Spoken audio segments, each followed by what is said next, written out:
Mr. Kibenge, for the benefit of our viewers all over there, tell us what's the status of GROW as we talk today? Once again, these rumors you are talking about were mainly running or circulating on the online media platforms, which I think was a misrepresentation of the president's remarks during the press conference at the conclusion of his campaigns in Teso sub-region. I did personally listen attentively to the question that was put to His Excellency the President about GROW and the challenges that women entrepreneurs, women in business face that constrains them from easily accessing the GROW loans. So the issue was the collateral, the security requirements that some of the financial institutions that have been tasked with the responsibility of disbursing the loan or the credit component of GROW we are requesting for, including land titles, including several other forms of collateral.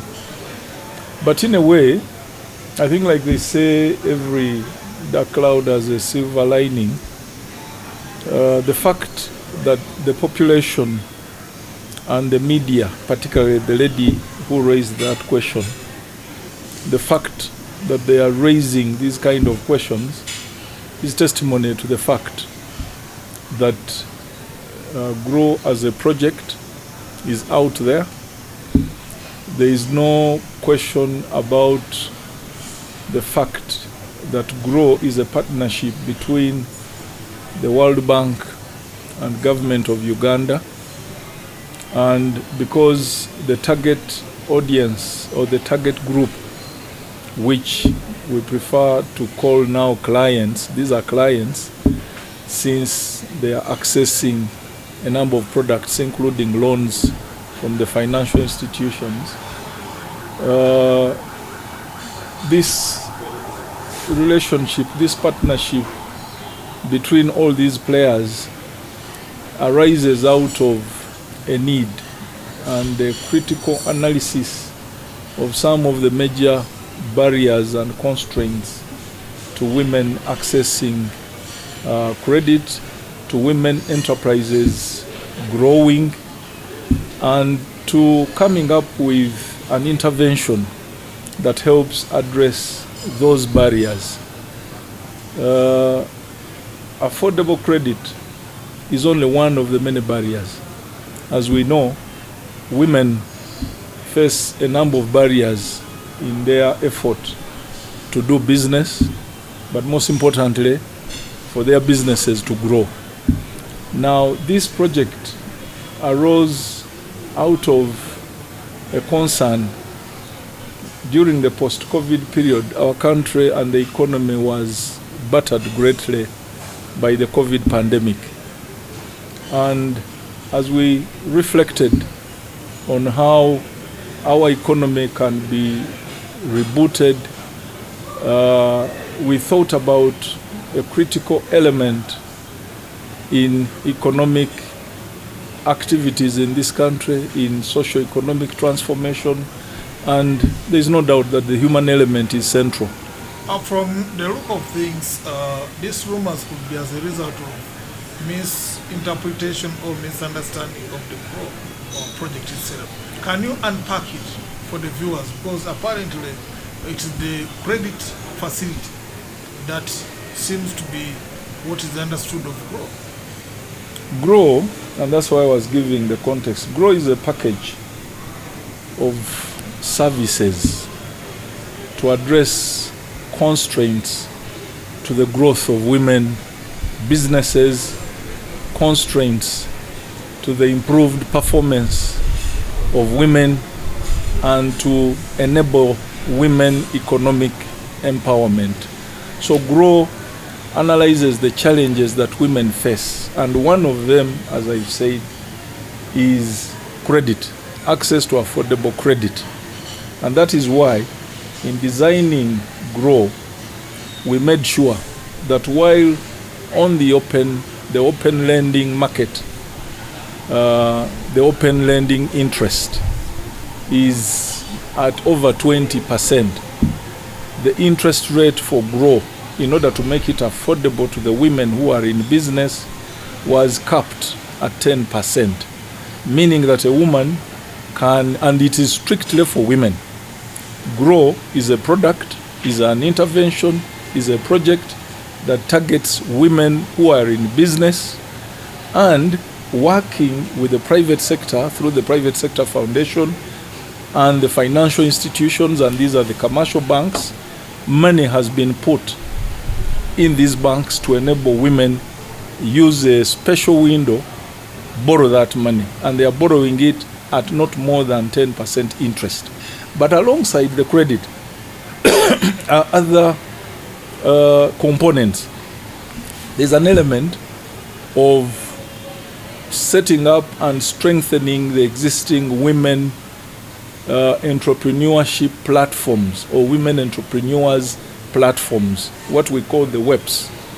And the idea behind this is that we'll have to continuously engage with the women, we'll have to continuously mobilize them, we'll have to continuously work through these women platforms to ensure that the mindset change we would like to see, that enables the women transition from where they are at the moment, go out and take advantage of all these opportunities that are made available.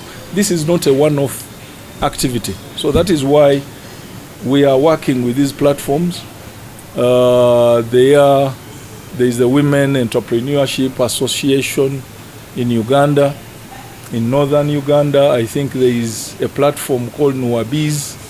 All these are platforms that we are working with to make sure that women are continuously educated, their capacity is continuously built, and that it's not only, by the way, while GROW is working through these platforms, GROW is not the only product that is available that government of Uganda has made available for the women in this country. You've heard about PDM. Under PDM, money is going to the parishes. Under the guidelines of PDM, a certain percentage of that money is ring-fenced for women. In the guidelines, 30% of the money was supposed to be ring-fenced for women, 30% was supposed to be ring-fenced for youth. But how do you mobilize them to take advantage of these opportunities that are available? You know that under the Ministry of Gender, Labor and Social Development, we have the Uganda Women Entrepreneurship Program, where we are giving money to groups of women, community-based. Many of these are not bankable at all. These are women. Some of them have never been to school. They are roadside sellers. They are selling in markets. Their capital is very small. They come together in a group and they are facilitated through WEP to improve on their capacity to do business and to earn. But GROW is a little higher, because GROW is targeting those women who are either individually in a business or they are in enterprises where women own over 51% of the shares in those kind of businesses. So this is what GROW is targeting. But in addition to the women platforms that mobilize the women, they are also, we are working with institutions like Makerere University Business School. We are working with Enterprise Uganda to support the business skills development needs of these women.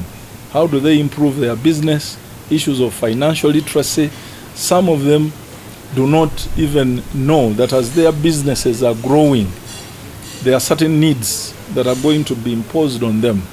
Issues of record keeping, issues of saving, issues of as they grow, they are going to employ people. There are certain other demands. They need to register their businesses if they are going to take advantage of the other opportunities in the policy and legal framework, the reforms that have taken place. One that immediately comes to mind are the reforms in the procurement regulations, where central government ministries, local government ministries are supposed to ring fence those procurements of a certain value for registered women and youth associations.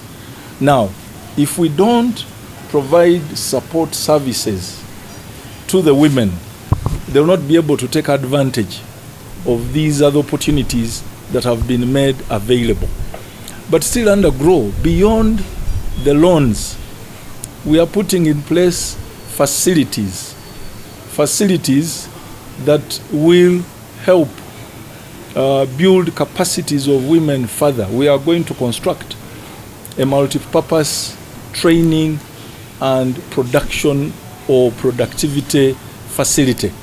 We have earmarked land around the National Theatre, working together with the stakeholders that are responsible for that facility to see how we can improve the National Theatre premises, construct structures there that will even serve women in the creative sector and will even improve access of some of these facilities. Now, the income from these facilities will go into the revolving fund that will continuously and in perpetuity support financing of women businesses.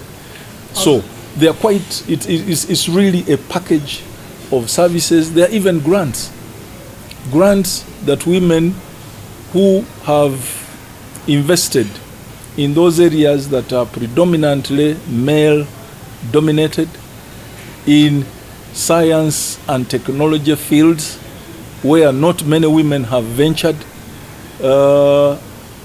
women who are employing a big number of people in their enterprises. Some of these have been earmarked to benefit not from loans but from grants that are going to be made available. Grants within the range of $2,500 to $30,000. So GROW is a package, as I've said, of services that aims to capacitate women to play a more central role within the economic transformation of our country.